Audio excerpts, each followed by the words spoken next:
어린이 여러분, 새해 복 많이 받으세요. 해피 뉴 이어. 그리고 행복한 안식일입니다. 해피 사bat.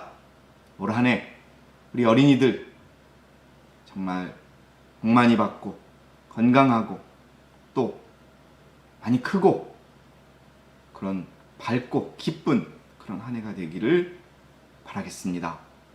오늘 저는 등불을 밝히자라는 그런 제목으로 짧은 이야기를 전해드리고자 합니다.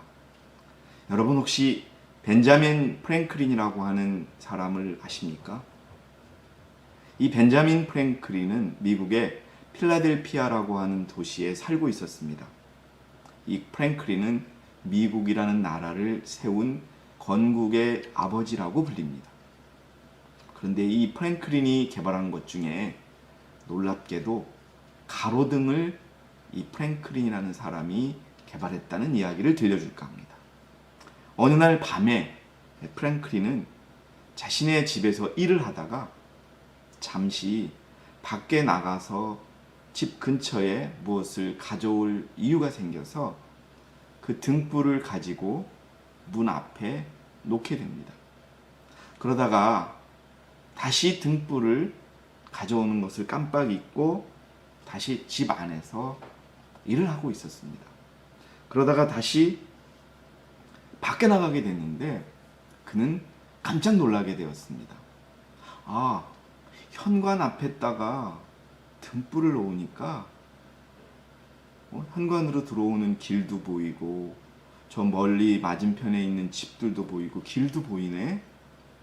야, 이거 참 어떻게 보면 우리 도시 전체를 좋게 바꿀 수 있겠구나 라고 생각이 들어서 그 다음 날부터 프랭클린은 자기의 집 앞에 등불을 매일 걸어두었답니다.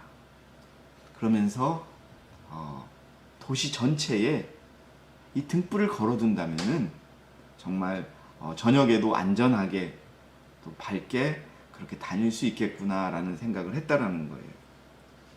그런데 벤자민 프랭클린이 처음에 자기 집에 앞에 현관 앞에 등불을 걸어놨을 때 사람들은 되게 그를 비난했습니다. 왜냐하면 그 당시에 등불은 방 안에만 있었던 거예요. 바깥에는 등불을 밝히지 않았던 거예요. 그리고 그 등도 비싸서 또 가난한 사람들에게는 좋은 등불을 밝힐 수도 없던 그런 시대였습니다. 그래서 저건 낭비야. 저 비싼 등불을 왜 밖에다가 밝히려고 하지? 저렇게 돈이 많나 봐 라며 프랭클린을 비난했습니다.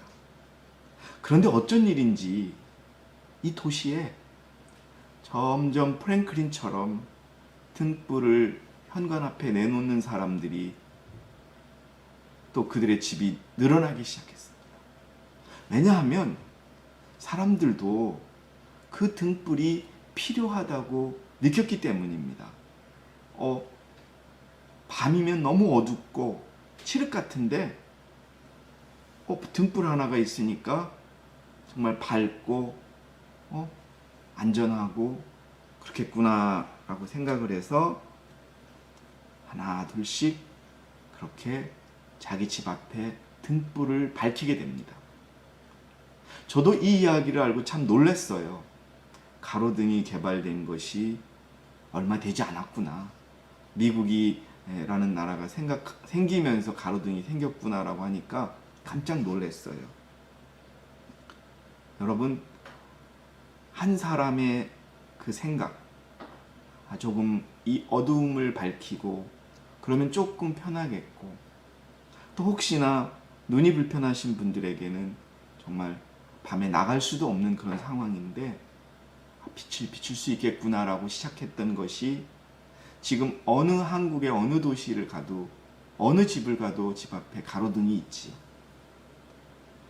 여러분, 저는 오늘 이 말씀을 통해서 우리 어린이 여러분들에게 그 빛을 여러분들이 밝혀주는 사람이 되라고 부탁드리고 싶습니다.